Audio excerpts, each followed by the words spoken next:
longer. But when I heard that there was an opportunity to extend my trip by one day, I should have been leaving last night after my last show, but then I heard from BBC America, they're like, we need somebody to moderate the panel for Dirk Gently. So I changed my plans and told my wife, we're staying in San Diego. She said, oh, fuck. I said, because it's important, to borrow a phrase from Ratatouille, it's important to support the new. But it's also important to support something that is so brave, so bold, so daring, and so defiantly not willing to help the audience in any way, it's very rare that anything like that ever gets greenlit for one season, let alone two, man. So I always support that kind of thing. I support great dialogue, great performances, and great ideas. I can't provide any of those things myself anymore, so I look to others to do that, and I found it in Dirk Gently. So before we bring them all out, let's take a look back at last season, shall we? One dick's not enough, you need Tudyk, ladies and gentlemen.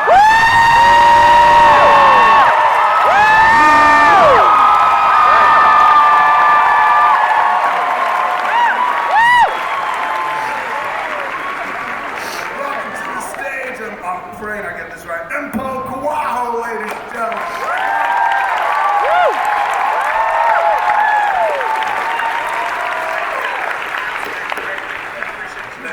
Welcome to the stage, Fiona, Dourif, ladies and gentlemen.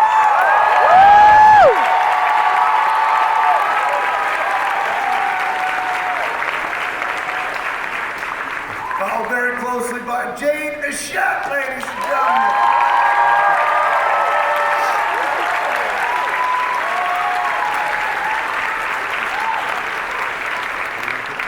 Give it up for Hannah Marks.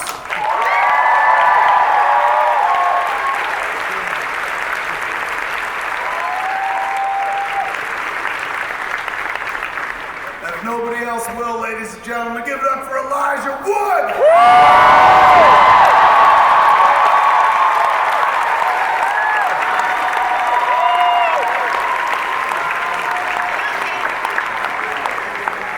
And there is no show without your titular character, which sounds dirtier than I meant it. Ladies and gentlemen, give it up for Dirk Gently himself.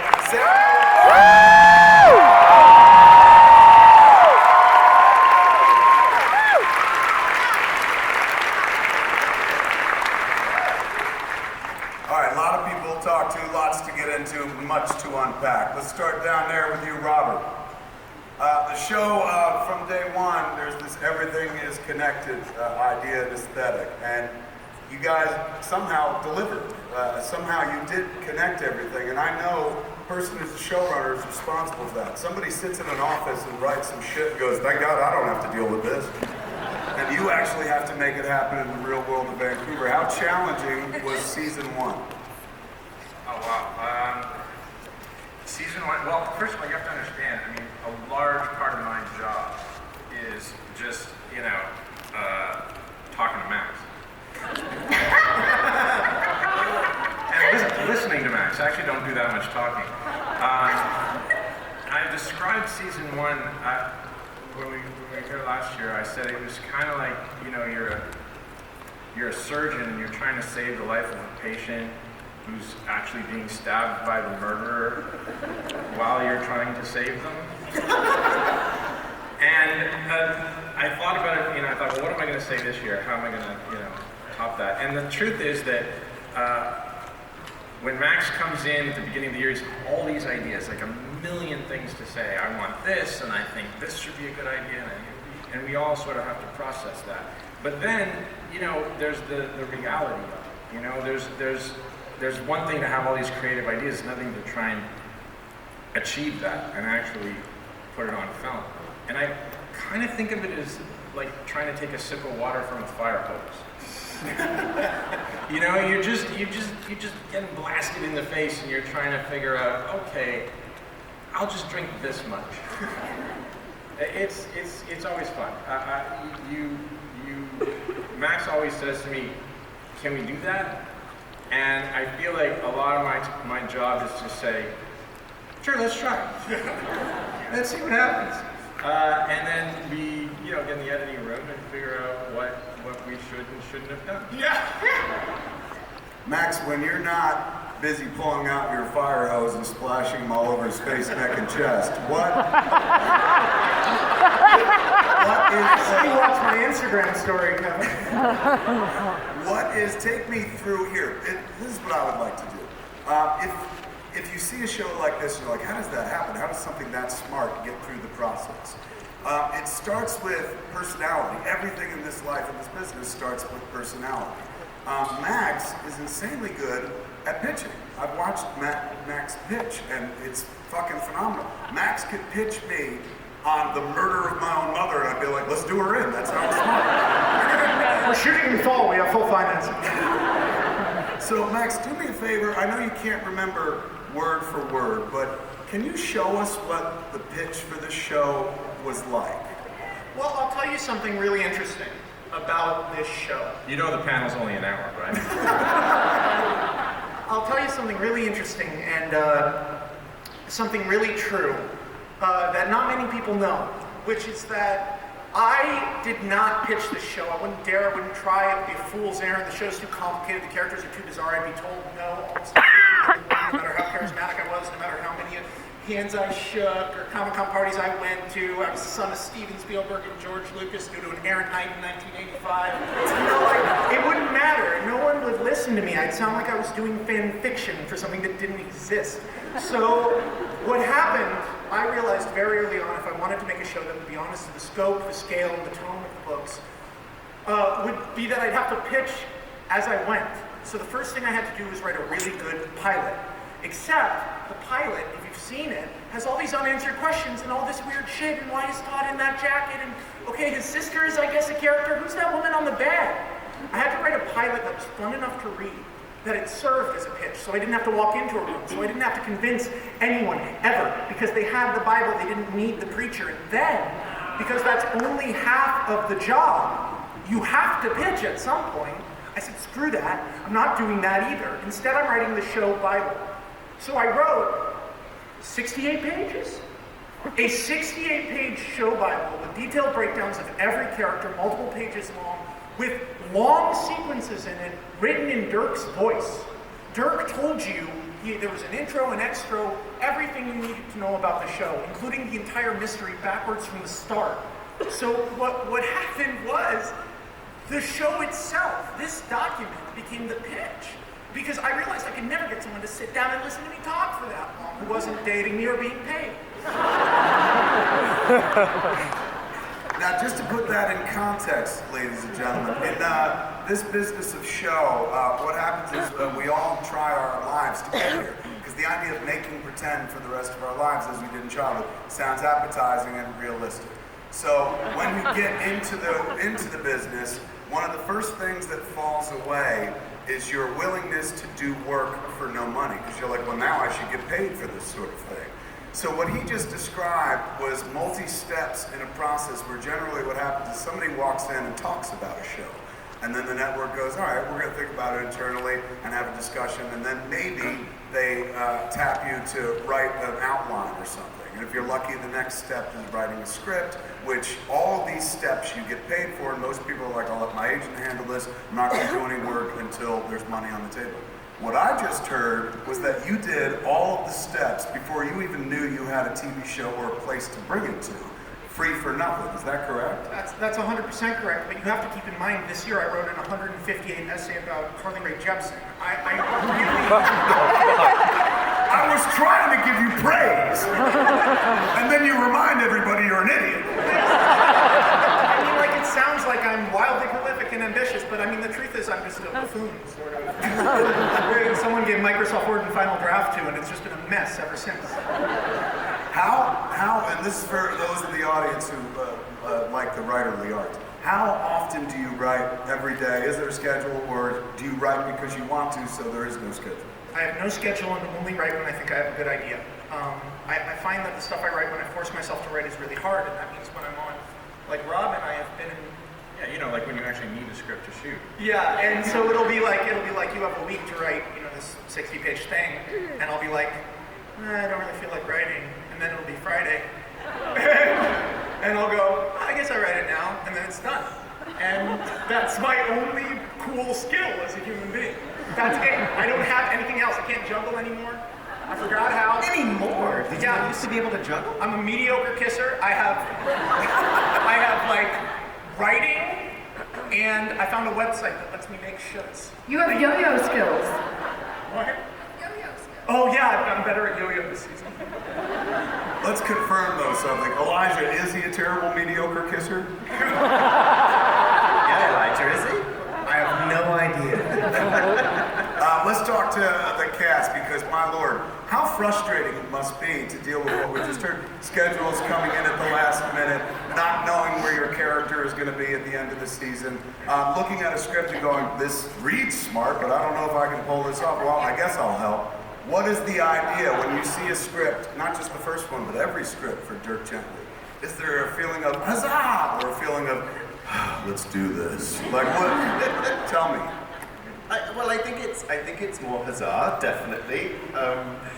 And then on the second reading you go, yeah, no, how are we going to do this? That's kind of how it goes. But what Max does brilliantly with these scripts is combines fantastic plot, truly original ideas, which I do think is hard to do these days because everything's been done, with characters that have proper emotional depths and arcs throughout the entire season. So you've kind of got everything in there. So when you get it, it's like so satisfying because you know that you're just going to have the best time getting your teeth into it. And also, you also get it and go, I have literally no idea what's going on, and even if he explains it to me at this stage, it's not going to help because there are things that Max will plant in episode 1 of season 1 that won't pay off until episode 10 of season 2. So in a way, you don't need to know everything. I experience it like I'm watching it as a viewer. Like I'm just going to stay with this and see where it goes, and it pays off. Yeah, and to a certain degree too, the characters are in the same position as the audience. The characters are never ahead of the audience. We are in the dark as we're going. We're discovering just as the audience is. So to a certain degree, we don't have to know what's going on in regards to the plot, as confusing as it is, as long as the emotional truth of what the characters are going through is present, and that is so present within the dialogue and the way that he writes these characters. So that's our root and that's our anchor, and everything else is sort of this storm that's happening around us. Mm. And your trusting nature allows you to just believe, like, hey, if everything goes really wrong, them Eagles will show up and sing. Always. You know, the first thing I read, obviously, was the pilot script for this, and the pilot, it literally creates a million questions and no answers. If anyone's seen the pilot, you know that to be true. But I was in love with it. I knew I loved it. I knew I loved these characters. I knew I loved the world and where things seemed to be going, that I had no idea where it was actually going. It was so ingrained in me that I had fallen in love with this thing.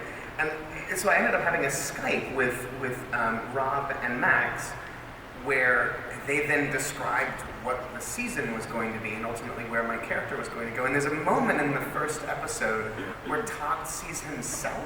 Yeah. The elevator door opens and inexplicably there he is having an argument with someone around the corner. And I was like, what the fuck is that? And he's like, oh, right, you'll see that in episode 7. It's great, you become a badass with a fur jacket and, oh, it's time travel. What? I'm in! And that's the kind of stuff that we got to work with, and these beautiful reveals that would sort of happen mid-season because the script hadn't come out yet, and then you'd have a side conversation with Max where he's like, oh, I didn't tell you that thing? I'm like, no, you didn't! This is amazing! And this still happens, where the dissemination of information is relatively solid, but there are some pretty massive things that we just run into him in the hallway, and then he's like, oh yeah, this happens in episode 8. And you're like, wow, I had no idea. and it's thrilling. Hannah, does your disease exist in the real world? You know, everyone thinks it exists. I know you thought it existed. I Googled it. Yeah. It does not exist, guys. You can't light yourself on fire in a grocery store. Or can you? I mean... What I was telling you yesterday, it feels very similar to my social anxiety. As I always feel like Amanda. Right. Yeah, no, it hurts. How does one research? And I was like, yeah, it's so cool and method and whatever. And then the next script I got, I lit on fire. So I was like, no, I can't. So I just watched a bunch of kids on YouTube being idiots lighting themselves on fire.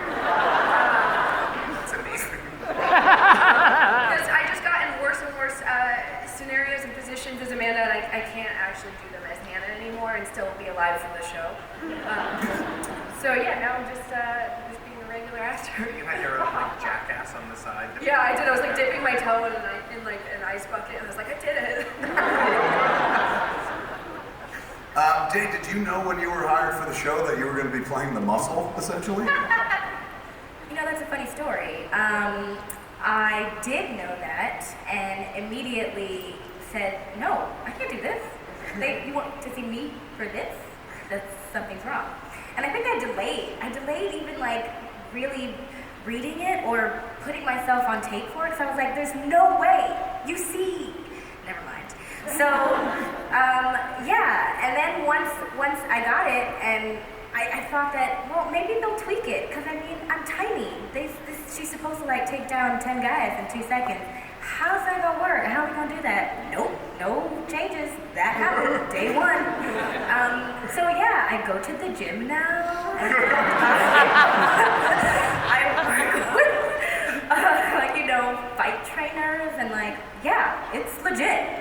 That's one of the cool things is Max was talking about and Elijah was talking about the first episode really doesn't give you the full perspective on the characters or on where it's going. Farrah's just tied to a bed. Yeah, Farrah, and she actually has no dialogue in the first 2 episodes. And so, you know, casting is often presents a challenge. So what Max will do is write about a 2-page monologue for the character that is not actually in one of the scripts.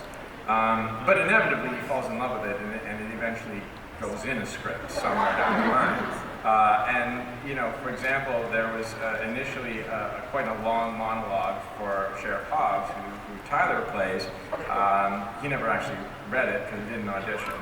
When we heard Tyler was interested in doing the show, we were just like, yes, please. Well, same with Alan, except for they both now do those monologues. Yeah, those monologues are actually in the show. But I remember also when you approached me about the show, you sent me a video. You sent me a video where he played both parts in a scene and acted it out for me, and was like, please come do this. I was like, how do you say no to that?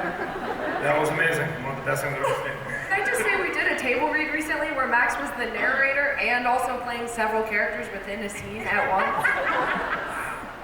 It was You just get it over with and cast yourself, man. I think you've got some pull. I'm such a bad actor. They're being very nice. Well, I mean, it was funny for Jade's. What was cool is that, you know, Jade, I think first reading the first pilot, you were like, what the fuck is this character? And then we talked, and I was like, no. She's the third lead of the show. And you were like, what? I didn't get that. I didn't get that from the pilot, you know, because she like had 2 months. Well, then you had that. You did the monologue That's that right. I wrote for you. Yes, Where you, do you remember? Great. I love that one. That's what made me fall in love with Farrah in the first place. Because it's so hard. It's like this big block of text that you have to like manage. And it was just the way it was written. It was just beautiful because you see all of her idiosyncrasies, all of her weird neuroses in these words. And so in a way, it was just so easy for me with that. Normally it's really difficult, but for that, it was so easy because it was just so innately who I am. Yeah, a little bit. Fiona, are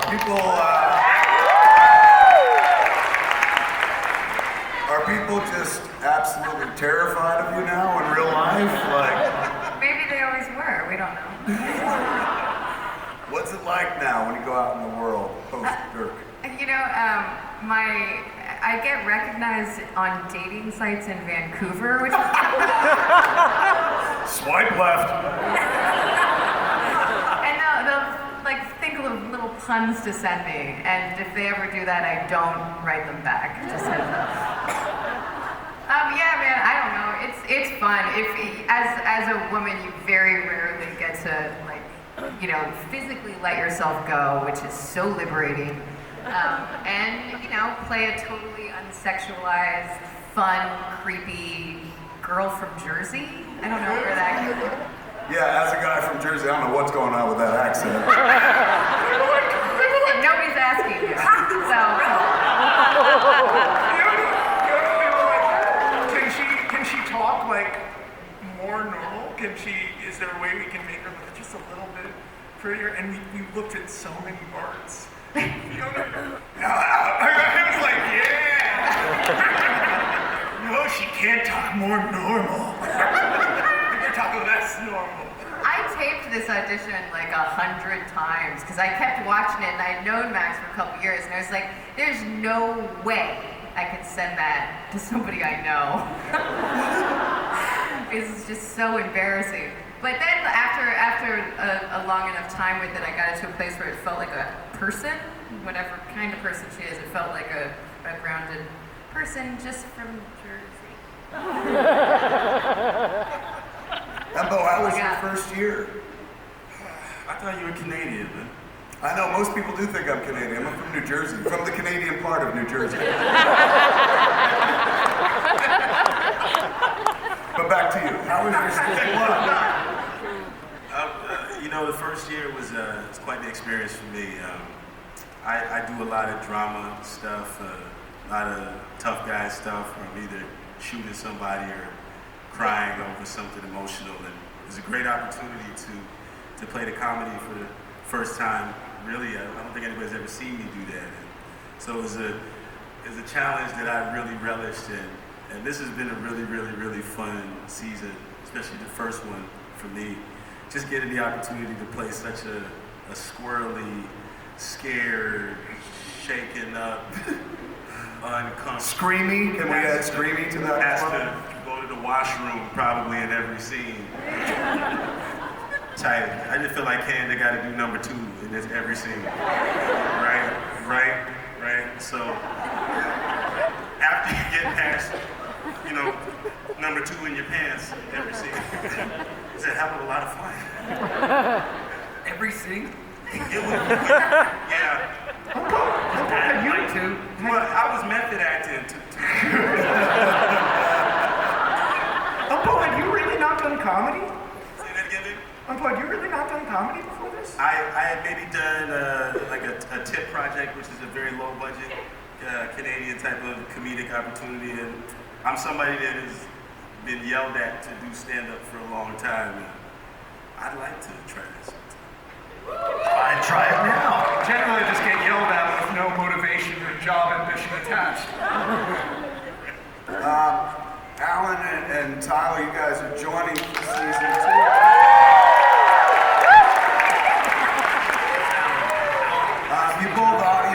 You both have done wonderful things in your career. You both have identities. Everyone's like, hey, it's those cats. But still, you're stepping into something that's been up and running. It's just like, I know it's like, let's bring the Dale and Tucker magic, but is there any sort of like hesitancy to jump into a machine that's already up and running? No. Short answer is no. Good. With that, let's look at a clip. We have a clip from season 2. We'll come back and talk to everybody here. Let's roll that Did I call Dustin Friedkin? He was the star of the movie I directed, and I called him by his character's name. Rest in peace, Dustin. But no, there was like this very weird sort of underserviced military subplot in the first season. And it wasn't really clear what was going on with it. There was just sort of this happening to stellar team of idiots. And then at the end of the season, Trump won the election. And Hugo Friedkin assumed total control of Blackwing, the defunct operation that used to control, classify, and contain. Secure, contain, and protect. I knew there'd be one of you. Anomalous people. People with anomalous abilities. These are not mutants. The people on our show do not have powers. They exist anomalously. Their very presence in our universe causes small distortions or heals small distortions that wouldn't otherwise be noticed. With Bart, this comes across as being invulnerable. The Rowdy Three can feed on pure energy. With Dirk, it's a little bit harder to quantify or qualify, but at the end of it all, Hugo Friedkin was given $80 million to go track down these people. And he did. He fucked all our characters, captured seemingly everyone, killed wonderful Neil Brown Jr., Detective Estevez, dead. Just because you didn't see the body doesn't mean he's not dead, he's dead. Welcome, new supporting cast, good luck. And Dirk himself had a close-up encounter with a guy who wants to put him in a box and dissect his brain, and we find him there in that box in that scene. Robert, you could save so much money just firing everybody, run a camera on him, and that's every episode. I was just saying in the press room back there that, you know, Tyler and Izzy Steele, who plays Tina Tavatino, are two police officers that sort of mirror Estevez and Zimmerfield from last year. They're totally different. Estevez and Zimmerfield were like the normal ones, the button-up sort of average person perspective. How'd that work out for them? And this year, Hobbs and Tina are kind of like fans of season 1. And you're gonna like love them. At least I love them. You're so great. And there's gonna be a point very early on when you're gonna be falling in love with them, and part of your brain is gonna go, wait a minute. Everybody else on this show died. Is that gonna happen in these? Yeah. Boys, you want to talk about the characters you're playing? Have you shot yet? Have you already, how deep into season 2 are you guys right now? We're in the thick of it. We're halfway through. More than halfway. We're halfway. Yeah. past 6. Past the thick. We're back out on the edges where it starts getting thinner again. Yeah, they're fire hose. Yeah. Well, I played Sheriff Sherlock Hobbs, named after a very famous detective. Which one? I'll let you guess. Not all of you are going to get it, but some of you will. The smart ones. I basically, the way the character was pitched to me and the way I'm playing it is that he's like a highly under-challenged sheriff of this fictitious town, Bergsburg. And this gang wanders into his life, and they're just the coolest thing he's ever seen. He wants to be like them. He wants to enable them in all the wrong ways, and then he does. He does that. Allows them to do all sorts of things that they probably should just be locked up for. But he's super into and accepting of the sort of tales they tell me. Time travel? Sure. Yeah, totally.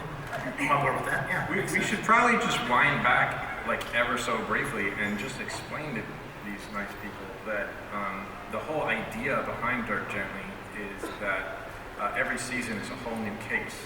And not only a whole new case, but kind of a whole new exploration of a different genre. So while season 1 was time travel, season 2 has a whole different storyline behind it, and also very new settings. So season 1 was very urban, this is very rural, and also very something else.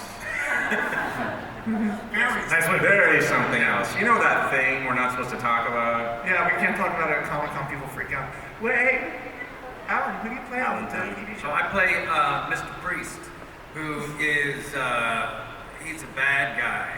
He's trouble. And I love that line when he says, I'm trouble.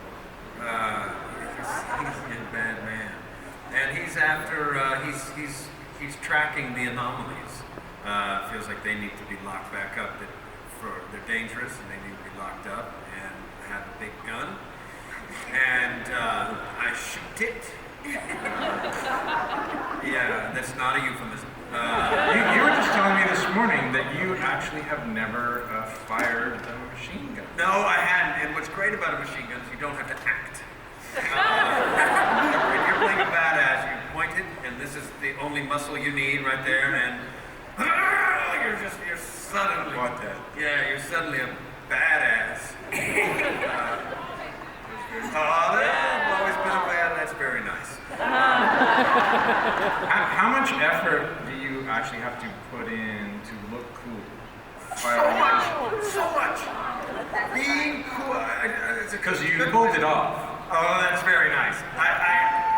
Being mean or being very serious takes so much work. Like, can't he just be a buffoon? Like a dummy who trips and spills things on himself, because that comes quite easily. But It's really fun. I feel like I'm sort of like Halloween. What's his name again? Mike Myers. Yep, Mike Myers. 7th time today. Mike Myers. I'm sure that you're upset. Michael. I think it's Michael. Austin Powers. I feel like Austin Powers. Yeah. He just never stops. He never stops moving. He's just always coming after you, and he's got one purpose, but he enjoys it too. I don't think Mike Myers was into that.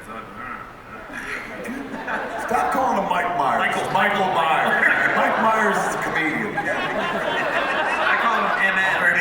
He's actually Canadian. I see. Michael. Yeah. Michael Patrick Myers. We have one more clip to show you folks. You want to watch it right now? Let's check out another clip. Season 2 the same way it finished season 1. I gotta say, choosing a clip, because, and I want you guys to talk about this, because I want to know what you guys, the main cast, thought. Choosing a clip from the first episode that wasn't a spoiler was so hard. Because everything, even the premise of the second season is a spoiler. I mean, like, Elijah, Sam, Hannah, Jade, everybody, Fiona, like, what was it like to come back into the world and see where these people were? Because they weren't where you thought they'd be when the first season ended. Oh, no, I mean, like, Dirk is in such a different place. He's having a total existential crisis about who he is. Like, his whole thing of everything's connected and you're where you're meant to be and all of that stuff is great in theory. And he did, you know, they solve a mystery in season 1, but all of his friends and anyone he now cares about is dying and in trouble. So I think Dirk is having such a crisis about using the abilities that he has. And I feel like Todd and Dirk have just done like a complete 180 and swapped roles. Yeah, Todd is now sort of preaching the belief system of the universe and everything that it will give him in this with the same enthusiasm that Dirk did in the first season. Because he has parabiblitis now, and his sister is missing, and he's got to find his sister. So all of these things really have to be real, and because they're going to hold the answers, and Dirk is going to hold the answers. Yeah, but Dirk doesn't think he does, and he's like, Todd, you need to calm down, okay? And I'm like, get back on the program, This isn't dude. real, so... Yeah, for me, I feel like I have a hard time talking about my storyline this year because it's literally all spoilers. My storyline is insane. Yeah, I mean, last year I just described season 1 as like, it's like Sherlock on crack with a corgi. And now I'm like, I don't know. Wow, I just sound like Dirk. Yeah, I don't know how to describe it, but I feel like if last year was weird, then this year is like probably 10 times weirder. And I'm so excited to work with all the crazy creatures and magic and stuff that we have this year. Do you like wearing your special hat that you have to wear? Your hat that you have to wear? Yeah. It's really heavy. She wears a special hat this season. I do. And I also am a giant snail. She talks to me. You'll find that out later. We can mention Wendemore, right? Can we? Should we? They said we could. Yeah, we've been mentioning it for 2 days. We were told we could. We've been talking about the fact that Wendemore is a place. Yeah, Wendemore. Yeah. The Valley of Wendemore. Right. The land of Wendemore, the Valley of Inglewood. Correct. Where a war between 2 families has raged for generations. The sacred forest of the Bafuki Napu, where the Senti Santita live, guided by the forest witch Wakti Wagnasi. I guess we're talking about it. This is every table read. So that's a good preview of what's in store. Oh yeah. It's actually, I think, a more simplistic season, though. I feel easier to like, follow, yeah, I feel sure. like the mystery is clear, but way weirder. Yeah, it's both Way weirder. weirder and simpler. Yeah. Because it's easier to understand. At the start of the season, you go into the room and you're like, okay, here's what we're going to do this season. And with features, And I was like, really? yeah, but Rock gets on my side. And then it's like, yeah, we're doing that. And everybody kind of goes, really? Like, and except for now they have 2 guys. It's weird because, like, even when I was pitching to you guys, you remember on the drive back from Comic-Con? Yeah, this time last year. You guys remember that? Yeah. Yeah, I remember understanding nothing about you were telling us about this season, and I was just so confused. Thank you, that's great promo for the show, Jade. But I mean, you see it all come to life now, and it's beautifully amazing. Like it's so crazy because I heard the things and I processed them, but I was like, how? How can you actually do that? That thing that you said, and I'm not gonna say it because that's a spoiler. Yeah, they did. But you did it, and it's there, and it's a real thing, and I die every single time I see these things. It's just, yeah. You take it away from me pretty fast. Yeah. No, I'm not saying anything. Don't do that. Kevin, moderate us. I was just gonna let you guys drown all you wanted, man. You're just trying to kill me. I was enjoying it. No, here's what I'll say. This show is genius. Absolutely clever. And clever sounds dismissive, but clever takes a lot to pull it off. The only reason I came here to do this panel today is to ask, can I direct one of the episodes? Get us renewed for season 3 and you'll be contractually obligated to direct 2. I'm shooting, baby! Save that money! I'm sorry you're not sleeping tonight. Yo, Max, let this New Jersey could not come through. That Jersey accent will improve if I direct, I'm just saying. Ladies and gentlemen, give it up for the cast and creators.